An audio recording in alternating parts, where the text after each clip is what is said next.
Shalom, perkenalkan, nama saya Rasul Sitorus. Hai buat kita semua, selamat menonton.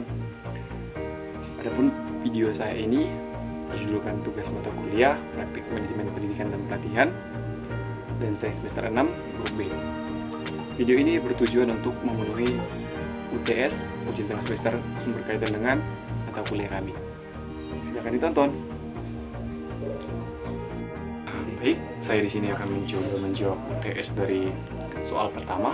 Yang pertama yaitu, jelaskanlah bagaimana implementasi fungsi manajemen dalam kegiatan pendidikan dan pelatihan mulai tahap perencanaan hingga evaluasi. Berikan contoh dalam penjelasan Anda.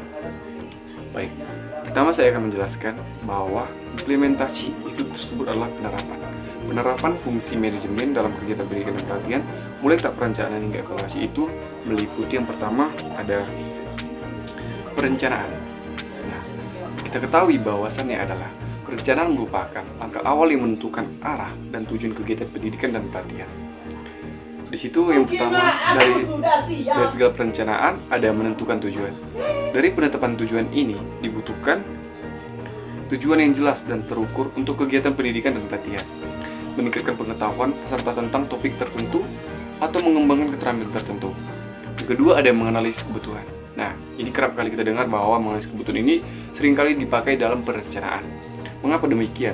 Karena menganalisis kebutuhan ini adalah mengidentifikasi kebutuhan peserta didik dan target pelatihan seperti melalui survei, tes, diagnostik, atau analisis kerja.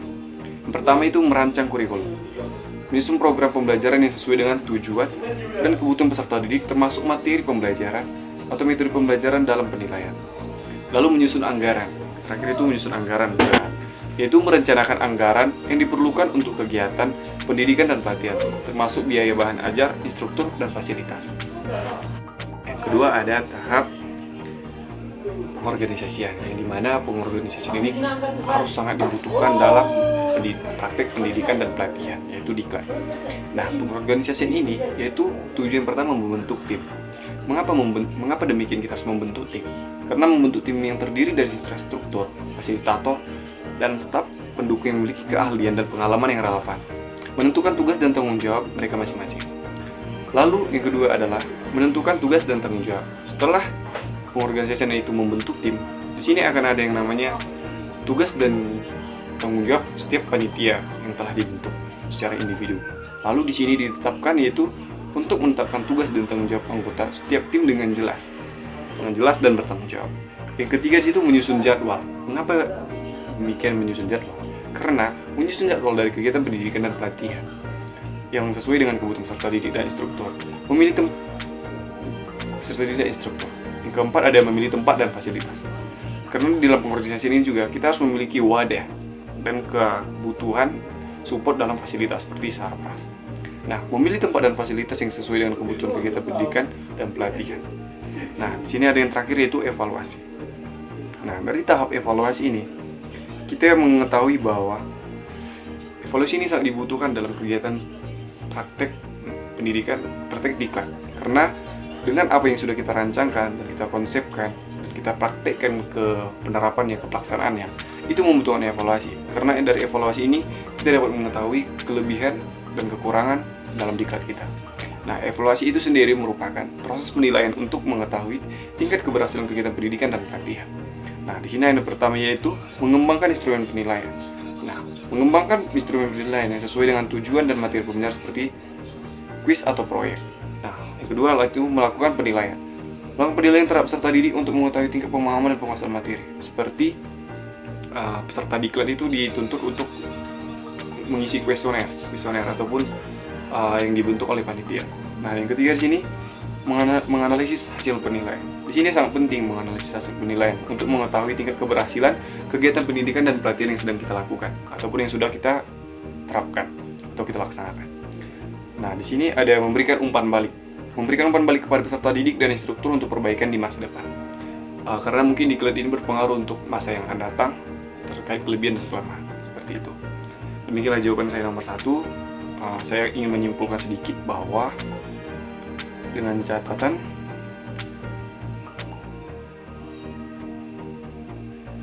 implementasi fungsi manajemen dan pendidikan dan pelatihan dapat bervariasi tergantung pada jenis kegiatan, tujuan, dan sumber daya yang tersedia.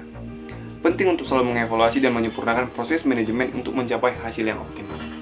Begitulah jawaban saya untuk nomor 1. Selanjutnya nomor 2. Baik, saya akan mencoba nomor 2, yaitu jelaskanlah bagaimana cara melakukan analisis kebutuhan sebagai tahap awal dalam perencanaan kegiatan pendidikan dan pelatihan. Baik, saya akan mencoba menjawab bahwa cara kita melakukan analisis kebutuhan dalam manajemen pendidikan dan pelatihan sesuai analisis kebutuhan, yaitu merupakan suatu langkah yang penting dalam manajemen pendidikan dan pelatihan untuk menentukan program yang tepat dan efektif. Nah, berikut dengan cara-caranya. Yang pertama, kita harus mengidentifikasi tujuan dan sasaran. Mengapa demikian mengidentifikasi tujuan dan sasaran? Karena agar kita mengetahui bahwa diklat ini ditujukan itu untuk apa dan sasarannya apa. Nah, dan apa yang ingin dicapai dengan program ini? Keterampilan apa yang ingin dikuasai peserta? Pengetahuan apa yang ingin diperoleh oleh peserta? Baik yang disampaikan oleh narasumber atau panitia yang ingin memahami dengan kegiatan tujuan ini. Kedua, yaitu menganalisis kinerja. Mengapa demikian penting menganalisis kinerja? Yaitu yang pertama adalah hal ini dapat dilakukan dengan melakukan pengumpulan data tentang kinerja serta seperti nilai tes, hasil proyek, dan lain sebagainya, dan umpan balik dari supervisor. Mengidentifikasi kesenjangan antar kinerja yang diharapkan dan kinerja aktual, menentukan kebutuhan pelatihan berdasarkan kesenjangan tersebut. Dan yang ketiga ada mengidentifikasi kebutuhan peserta. Mengapa demikian kita harus mengidentifikasi kebutuhan peserta? Karena kebutuhan peserta ataupun peserta diklat itu sangat harus kita lakukan sesuai dengan analisis kebutuhan itu, karena ini hal yang sangat penting ya untuk program diklat. Nah, yaitu langkah yang harus dilakukan, yaitu melakukan survei kepada peserta untuk mendapatkan informasi yang lebih mendalam tentang kebutuhan mereka, apa yang mereka butuhkan, lalu mengadakan kelompok fokus untuk mendapatkan masukan dari peserta tentang program pelatihan yang dilaksanakan. Yang keempat itu mengidentifikasi kebutuhan diklat, yaitu membuat program diklat ini. Yaitu kita harus seperti yang tadi ya, yang jawaban nomor 1 saya itu mengenal tujuan dan sasaran. Dan di sini terkait strategis organisasi, lalu mengidentifikasi keterampilan dan pengetahuan yang dibutuhkan untuk mencapai tujuan diklat ini. Yang kelima ada evaluasi program pelatihan. Mengapa demikian? Karena di dalam analisis kebutuhan kita juga harus melakukan evaluasi program pelatihan. Setelah program pelatihan selesai, program tersebut dapat dievaluasi untuk menentukan apakah program pelatihan tersebut telah mencapai tujuan, memperoleh umpan balik dari peserta tentang program pelatihan, melakukan perbaikan program pelatihan untuk masa depan dengan melakukan analisis kebutuhan secara sistematis dan komprehensif. Program pendidikan dan pelatihan dapat dirancang dan diimplementasikan dengan lebih efektif dan efisien sehingga dapat mencapai tujuan yang diharapkan. Seperti yang soal tersebut, jelaskan bagaimana cara menganalisis kebutuhan sebagai tahap awal dalam perencanaan pendidikan dan pelatihan. Yang keempat tadi itu dapat kita pahami bahwa jawabannya adalah dalam tahap awal melakukan perencanaan kegiatan pendidikan dan pelatihan itu sangat dibutuhkan.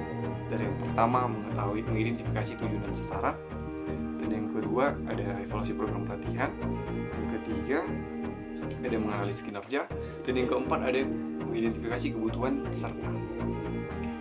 Kita lanjut ke nomor 3. Let's go bro.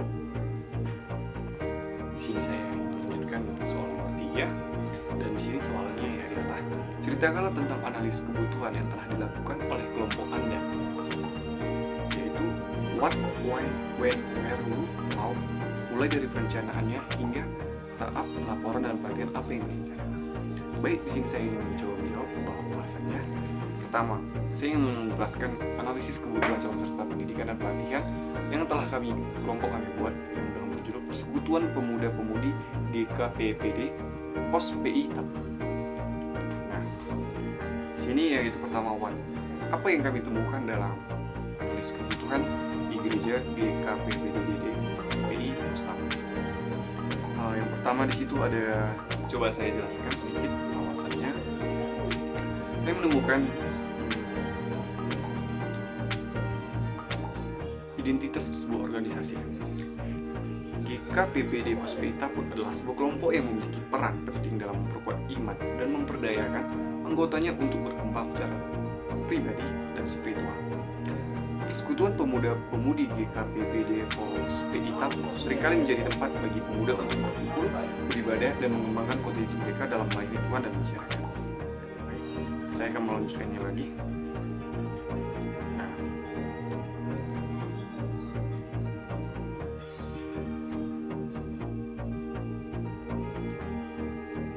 adapun yang kami temukan bahwasannya, kami bertanya kepada muda-mudi gereja tersebut, apa harapan yang ingin Anda capai selama bergabung dengan organisasi ini? Dari hasil analisis wawancara harapan oleh komisi, yaitu anak muda Kristen Pak yang tidak lupa akan adat istiadat di Kristen, berharap dapat meningkatkan pelayanan, membangun hubungan yang baik, relationship, dan menjaga kesatuan serta kekompakan dalam organisasi. Harapannya, setiap anggota dan pengurus semakin bersatu menjadikan pos PI atau Gereja GKPBD Tarutung sebagai wadah untuk melayani, beribadah, dan membangun gereja yang utuh.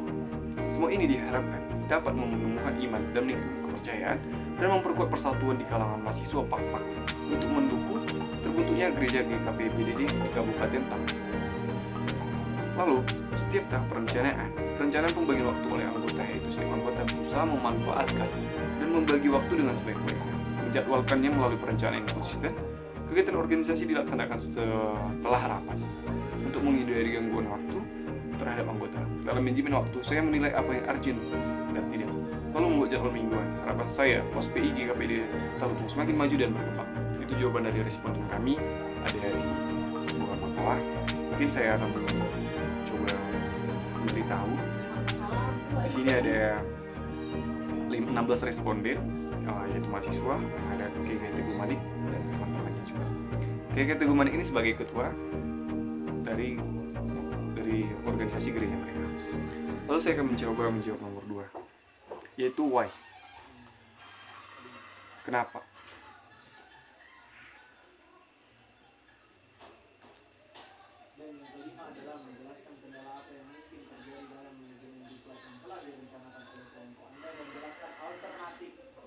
Kenapa? Kegiatan diklat yang akan dilakukan berdasarkan hasil analis kebutuhan. Kegiatan diklat akan dilakukan untuk meningkatkan bagaimana kita mampu dalam memanajemen waktu yang dengan baik dan juga melatih kerjasama yang baik dan saling menghargai. Dan yang ketiga, when. When itu kapan? Kapan analis kebutuhan yang telah dilakukan oleh kelompok Anda mulai dari perencanaan hingga tahap pelaporan dan pelatihan apa yang direncanakan.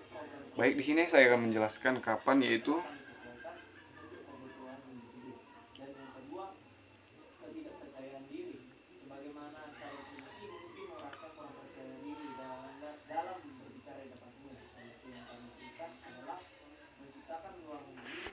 mencoba menjawab kapan dilakukannya tentang analis kebutuhan yang telah dilakukan oleh kelompok kami. Itu ada dijadwalkan pada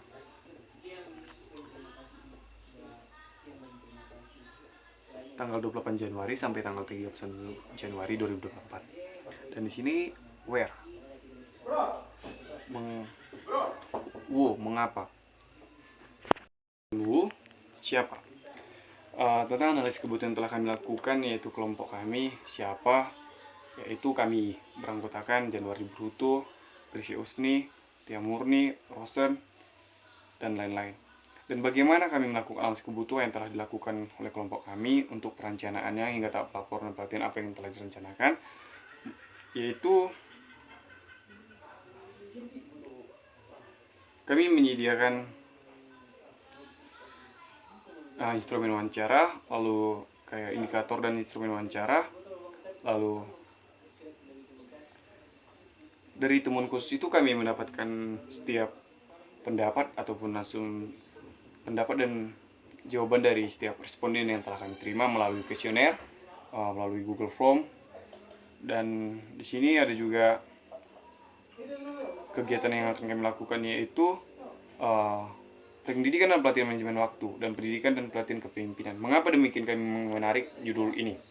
Karena mungkin dari organisasi, bukan mungkin, realita dan fakta lapangan yang telah kami lakukan, seperti kami lakukan kuis ataupun wawancara ya, melalui Google Form itu terhadap muda-mudi GKPBD.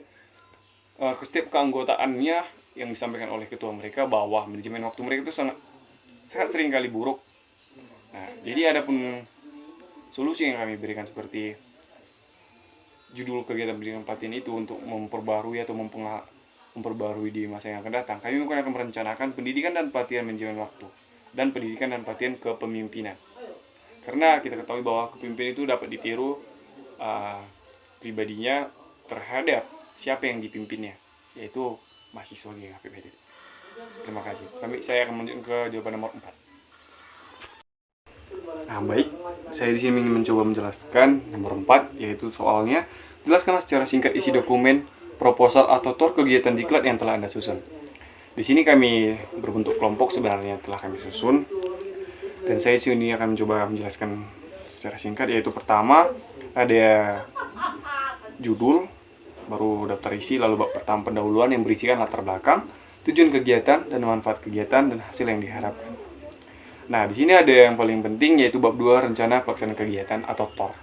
Di sini kami akan menentukan tema dengan pelaksanaan kegiatan yang ingin kami lakukan terkait TOR ini, yaitu proposal kegiatan yang telah kami buat, dan lalu di sini ada rencana waktu pelaksanaan dan narasumber, peserta, informasi pendaftaran, pembiayaan, rundown acara dan perangkat acara, peralatan, penilaian dan fasilitas. Lalu ada bab 3, yaitu kepanitiaan dan job description, yaitu yang pertama ada uraian tugas kepanitiaan, yang kedua ada kalender kegiatan.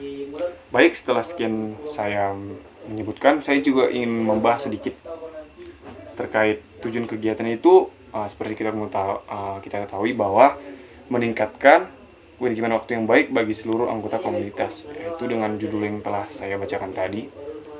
Dan di sini tema itu terkait judul ya. Lalu waktu pelaksanaan juga ada kami buat. Di sini narasumbernya juga ada, seperti narasumber kami itu Novita Ramaito Sinaga. Dan waktu pelaksanaan itu kami berencana Jumat 15 Maret 2024. Lalu pesertanya itu yang menjadi peserta kegiatan pendidikan dan pelatihan manajemen waktu dan pimpinan baik berjumlah 40 orang. Nah, di sini ada informasi pendaftaran telah selesai kami kerjakan juga. Lalu ada pembiayaan. Nah, kegiatan pendidikan dan pelatihan manajemen waktu dan kepemimpinan bagi pemuda-pemudi GKPPD Taput, yaitu prinsip pembiayaannya yang paling penting yaitu kontribusi dari panitia sebesar Rp500.000, sumbangan dari GKPPD Taput yaitu orang tua ataupun pemudi itu berjumlahkan uang juga sebesar Rp500.000. Lalu ada kayak seperti spanduk, snack, amplop, lakban, print proposal dan lain-lain sebagainya. Nah, setelah kita menyusun pembiayaan, kita lanjut ke rundown acara. Di dalam rundown acara ini itu harus sesuai dengan kita praktekkan nanti, sesuai apa yang kita rencanakan. Nah, lalu ada perangkat acara. Dalam perangkat acara ini ada kayak nama-nama yang bertugas di hari pelaksanaan pelatihan teknis sebagai berikut, dari ketua panitia hingga jajarannya. Dan yang terakhir yang itu adalah peralatan. Peralatan ini sangat penting dalam mendukung kegiatan diklat ini, yaitu dilampirkan dengan TOR ataupun proposal.